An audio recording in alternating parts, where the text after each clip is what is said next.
നമസ്കാരം, എൻ്റെ പേര് ശിവദൻ. ഞാൻ അഡീന എഡ്യൂക്കേഷൻ സെൻ്ററിൽ 4ാം ക്ലാസ്സിൽ പഠിക്കുന്നു. ഞാൻ ഇന്നിവിടെ പറയാൻ പോകുന്ന 4 കൂട്ടുകാരുടെ കഥയാണ്. ഒരു കാട്ടിൽ 4 കൂട്ടുകാരുണ്ടായിരുന്നു.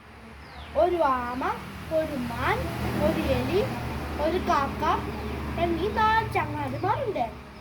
അവർ 4 പേരും ഒരുമിച്ചായിരുന്നു ഭക്ഷണം കഴിച്ചിരുന്നത്. ഒരു ദിവസം മാൻ ഭക്ഷണം തേടി കാട്ടിലേക്ക് പോയി. തിരികെ വരേണ്ട സമയം കഴിഞ്ഞിട്ടും വന്നില്ല.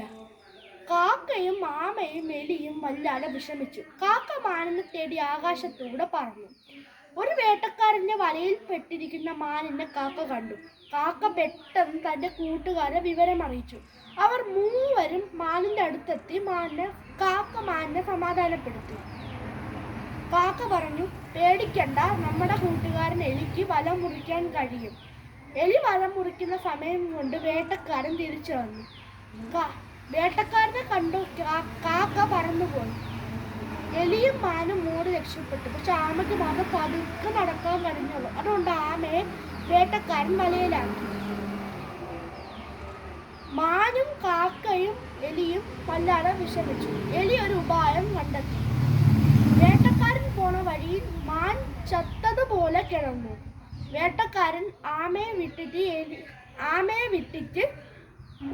മാനിനെ എടുക്കാൻ ചെന്നതും എലി വന്ന് ആമയുടെ വല മുറിച്ച് ആമയെ രക്ഷിച്ചു.